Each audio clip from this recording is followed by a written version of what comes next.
Over the course of writing this review, I ended up down a rabbit hole and it turned into a discussion of Kotaro Ujikoshi, the game's director, but I try to maintain at least some focus on the Somnium Files. I did veer off a lot because I wanted to avoid spoiling the game as long as possible, but it has to be done, otherwise the review would be a minute long. The thing is, I don't think I can talk about Somnium Files unless I discuss Ujikoshi's earlier work, as he tends to bring expectations with him. You see, there's a lot of tropes he consistently applies to his work, usually all at the same time, so I figured we would need his previous attempts as a jumping off point. First, I want to talk about the Zero Escape trilogy, Ujikoshi's first series of games that he carries over numerous ideas, mechanics, and even sound cues from into the Somnium Files. Even if, in some respects, the ideas are actually just established, pseudo-scientific tropes, I think that's a strength of his work, and really grounds it among the immense Japaneseness of it all.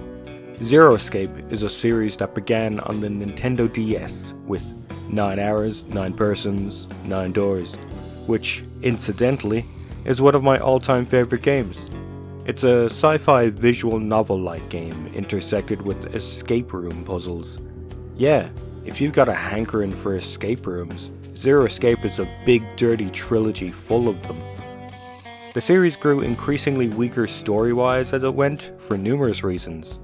I could spend a whole section talking about how indulgent Zero Time Dilemma was at its own tropes, and how it all compounded into a weaker experience. Also, it's framed awkwardly and you can't skip through dialogue visual novel style, and that sucked. But the ideas and execution of it all was so interesting and intrinsic to video games that he's continued with a lot of that framing into the Somnium Files.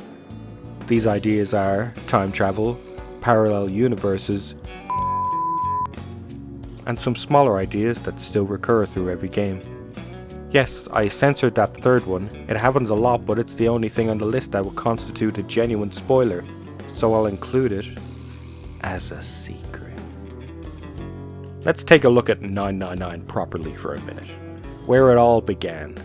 Now, Ujikoshi could have been inspired by something he previously worked on, and decided to expand those ideas in 999, but it clearly became an obsession of his.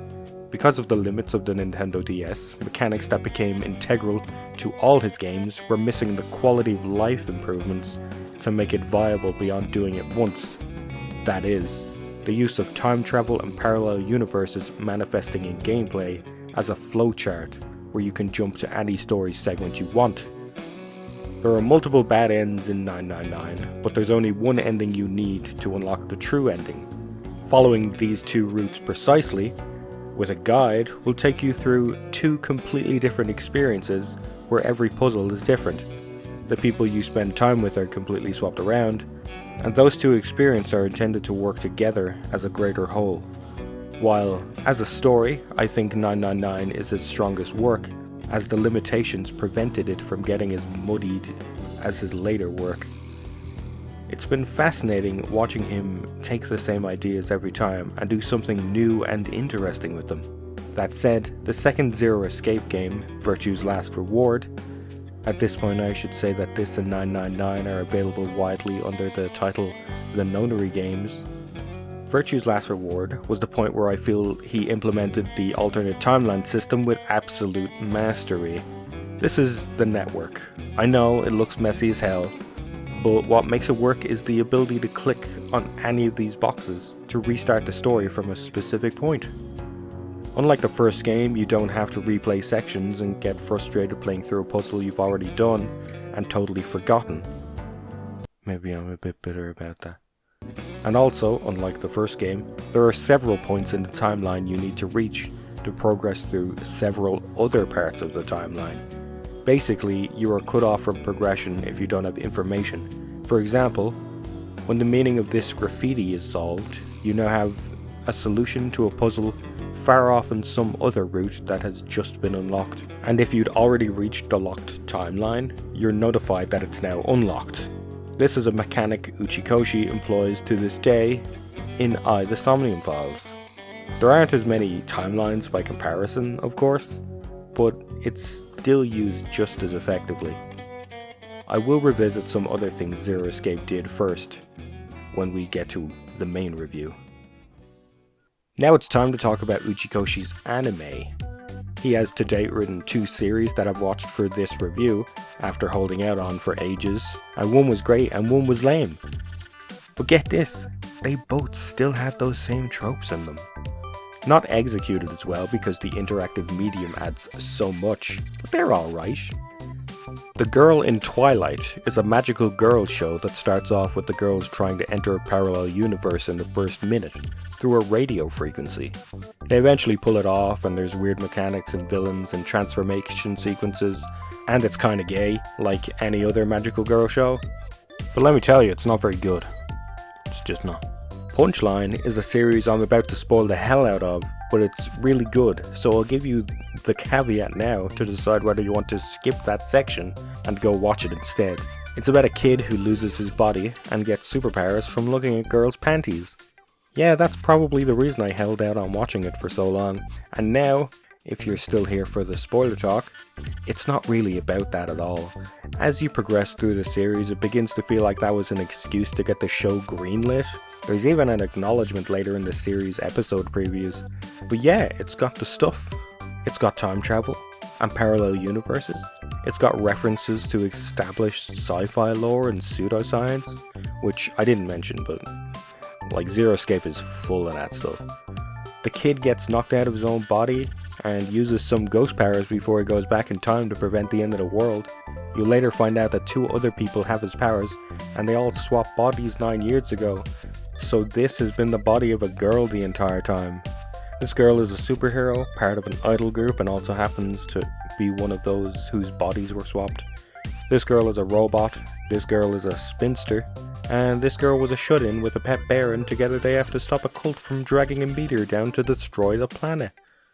Alright, I'm actually just spewing information about this series at this point, but all of it is relevant to our final topic. Though I'm not going to tell you why. It's a good show though, take my word for it and play one of the games instead. Right, it's finally time to talk about the actual game. Now, I need to set some rules for myself here. It's difficult to talk about the Somnium Files without really digging into the story, because there's so much of it, and it still keeps the visual novel framework of the Zero Escape series, handling it so much better than Zero Time Dilemma by the by. I want to discuss its characters and its influences, and the approach to sensitive subjects. So, since this is a game about solving some murders and finding a serial killer, I will not allude to any of the clues to that mystery. Something I have found to be quite easy, if I'm honest. It's an excellent mystery, and the way it conveys its clues and revelations leads you down roads that, in some bizarre ways, you'll be right on your assumptions, but not in the right way. So, by avoiding anything that pushes that mystery forward, I can freely talk about everything I need to, and anyone going into the game after this review can still experience the shock and awe at every twist and turn in the effort to track down the new Cyclops killer. You play as Kaname Date, an investigator for a special unit called Abyss, with an AI partner named Aiba where his left eye should be, and a blank where his memories beyond the last 6 years should be. And so we're starting strong with the cyberpunk noir angle. The game begins in a derelict theme park where a body was found strapped to the carousel. The death was caused by stabbing with an ice pick, and the body was missing the left eye, mirroring a series of killings from 6 years previous, where the killer took his victim's right eye. Our whirlwind mystery begins here, and in a way I've broken my promise about giving clues just explaining that, but we're at the start of the dang game, and I can't pretend the mystery doesn't exist completely when it's the first minute of the game. While investigating the scene with his AI's X-ray vision, Date discovers a child hidden within the carousel. This is Mizuki, the victim's daughter, Date's roommate, and strangely, she's holding the murder weapon. Immediately after this, we are introduced to Somnia, dream worlds that are delved into using a huge contraption known as a sync machine in order to unlock people's testimonies? For us, the players, these sections are full of characters' personal baggage, their secrets and feelings. In the game, it's inadmissible in court. And strangely, no one is content to analyze it other than Date. Just another failing of the justice system, you know. Anyway, after some sleuthing around the city and a ton of character introductions, we, as Date, delve into Mizuki's Somnium, and this is where the first major split occurs. Depending on your actions in the Somnium, you can help Mizuki cope with the loss of her mother, or make it worse by dragging up the abuse suffered at her hands. Whichever way it ends splits the game off down completely different roads. Initially, I had helped Mizuki and spent hours getting to know her through a series of other crossroads, where she plays a huge role. Down the other road, Date effectively abandons her, and she begins to rely on her friends and their mothers. The reason? Date is spending time with other characters. Somnium Files has a relatively smaller cast than the individual Zero Escape games, but it spends so much time focusing on that cast as it builds the mystery around them. So your 6th grade roommate and a NEET who's trying to get his light novel published? What good are they? You spend intimate moments getting to know all of them, or getting betrayed by them, or being called a piece of shit. Let me tell you though, this guy, fucking Ota, is a grade A creep. Ota is insulting Aset and defending her all by himself. This is what's known as a straw man sock puppet, or false flagging. This kid is pathetic. Ota always defends me when I'm getting bashed online. Stop! You're making me blush! This guy... At least it's heavily implied the girl he likes is just dragging him along for whatever usefulness he provides. Getting into that, however, would involve clues, so let's discuss some of the side cast before we get back to... Pathetic. Back to Mizuki. As we already know, Mizuki had an abusive mother and lives with Date. Her father is Date's best friend and has his fingers in a lot of business pies, including running an idol management company, which leaves him little time to look after his daughter. So Date, aware of both this and the abuse, becomes Mizuki's guardian. Mizuki is a rambunctious girl constantly grilling Date for being an idiot or a pervert. I'm not afraid of any Yakuzas. I'd make their hearts stop beating in 3 seconds. Girls shouldn't talk like that. That's awfully sexist of you. This is why no one thinks you're attractive. A very intelligent girl that's a pretty sincere take on today's youth. She's also brutally powerful. I actually can't believe how long it took for me to learn that about her. The first timeline I went down didn't even touch on it. The other members of Abyss are the boss, whose presence seems to be a recurring trend in Uchikoshi's work, in that a buxom babe in precarious clothing plays an unexpectedly powerful role. I won't tell you about the ones from the old games, but Boss is a tough investigative head who keeps her boys in line, makes bizarre double entendres in her free time, and collects a lot of trash. Pewter, the inventor and operator of the sync machine and a gay man who plays a very small role, other than to give exposition, at least until he does some more interesting things late in a couple of timelines. The reason I explicitly mention he's gay is the game doesn't. The writers treat him like it's a completely normal thing that doesn't need to be addressed, quite honestly. Comfortable queerness is also a recurring trend in Uchikoshi's work. No, not at all. I see gay people on TV all the time, so it's not weird to me. The LGBT community is rich in sensibility, has excellent taste, and is full of talented artistic people. And they share a common struggle. It makes them more sensitive and capable of sympathy. That's why so many of them are kind and caring. And they choose how to live their lives on their own terms. It means they have a strong backbone. So because of all that, I really respect them. They're even kinda cool. And that means you too, Mama. Oh, I love it! Bravo! 6 million yen to you! There's Aiba, Date's AI. The title is a pun, you get it? Also, Aiba is short for AI Ball. Eyeball? How about you keep Japanese writers' propensity for puns in mind when I eventually cover Death Stranding? It ain't unique to that game, let me tell you. I could do a whole section breaking down the different types of puns used in this game alone. Aiba is a constant presence throughout the game, offering exposition, commentary on Date's occasional buffoonery, and manipulating Date's horniness. Date, a porno mag at your feet. What?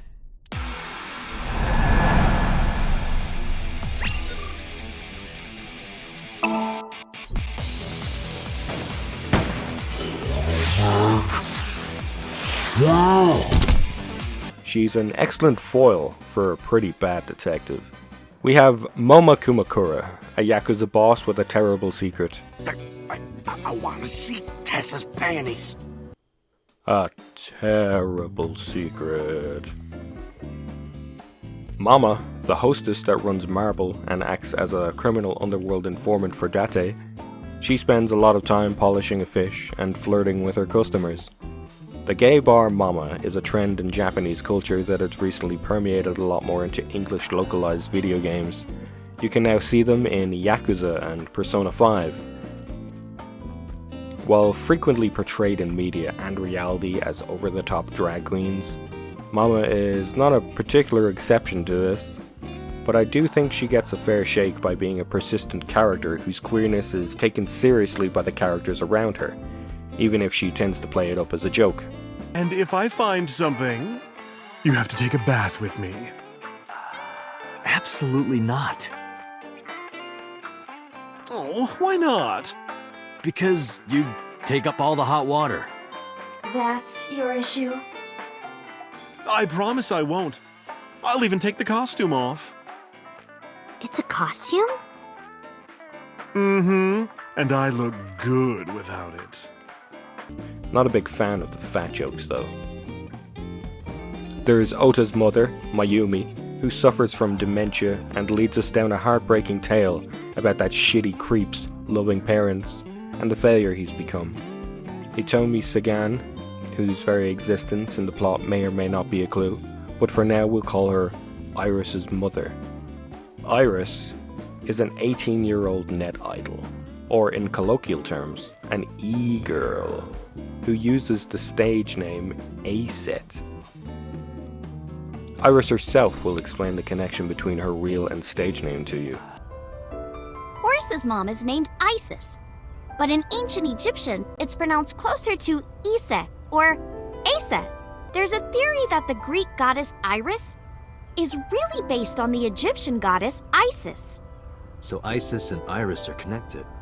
Yeah, And Isis sounded like Aset in ancient Egyptian, which is where your stage name comes from.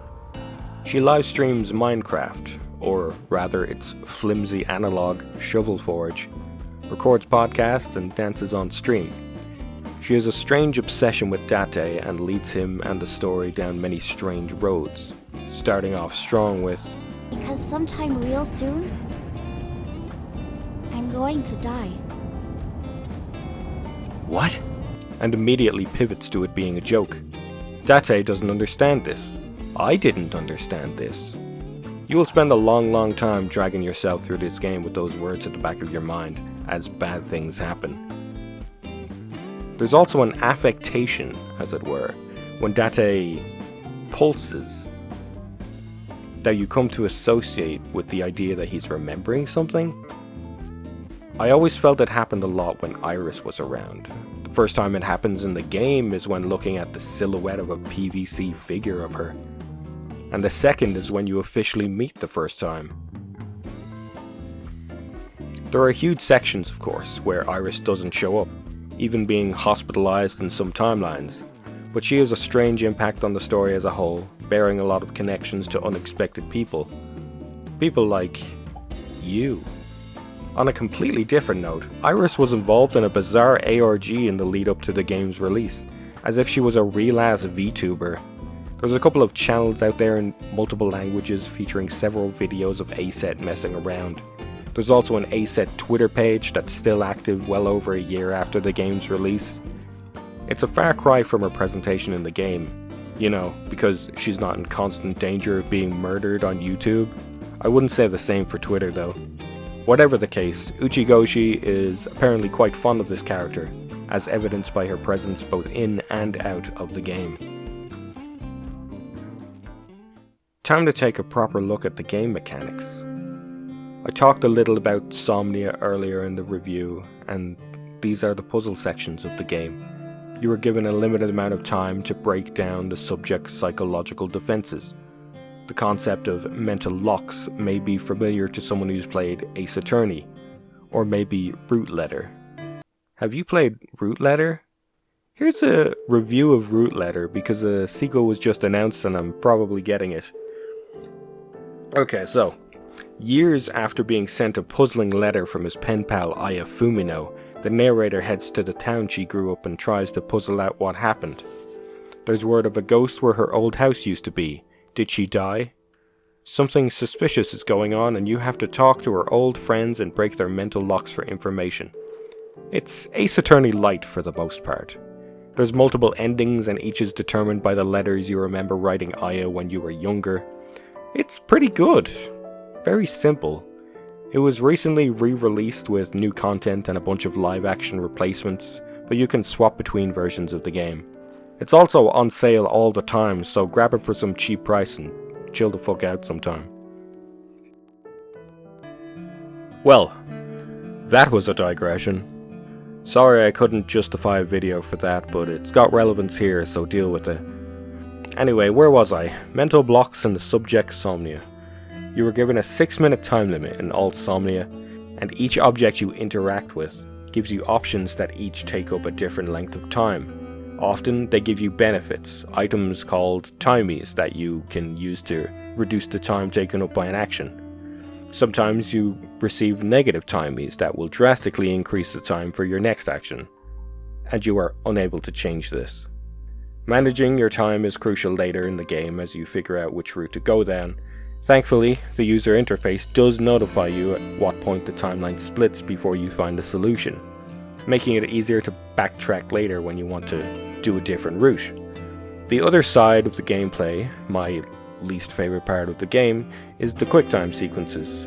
These could be frustrating, but at least the difficult button mashing parts almost immediately restart. I will say every single one of them involves the use of men's absurd libidos to gain the upper hand. I've addressed the horniness in this game at numerous points in this review, and unlike Punchline, there's no fan service. The horniness is entirely to the detriment of the male characters. Apart from one secret ending, they are consistently mocked, berated, and taken advantage of for it. I thought it was funny. You can do what you will with that. Uchikoshi is nothing if not consistent, and he wears his influences on his sleeve. He's always making reference to old sci-fi literature, like Asimov's 3 Laws of Robotics, or the inclusion of the Kurt Vonnegut creation Ice 9 in Zero Escape. Also frequently referencing old movies or, in other cases, pop science. It's what Jung called the collective unconscious. There exists a second psychic system of a collective universal and impersonal nature, which is identical in all individuals. That's what Jung said about it. I said much earlier that I think this does a great job grounding his work. Using established ideas allows there to be a glossary of terms with actual historical and literary influence that updates throughout the games, enabling you to gain a direct point of reference. For example, Aiba doesn't explicitly break down the 3 laws because they're used so much in media, so the glossary serves that purpose and even tells you the first story it appears in. She also directly addresses Isaac Asimov, so you could just look him up and find his work for yourself. The glossary itself is a fourth wall breaking device, in which Uchikoshi himself seems to be explaining things to the player, in turn making some of those explanations more memorable. I'll certainly never forget clicking on Freemasons. Once again, returning to some things that I referenced earlier, I feel it's important to at least briefly address how Somnium Files handles sensitive subjects like mental illness.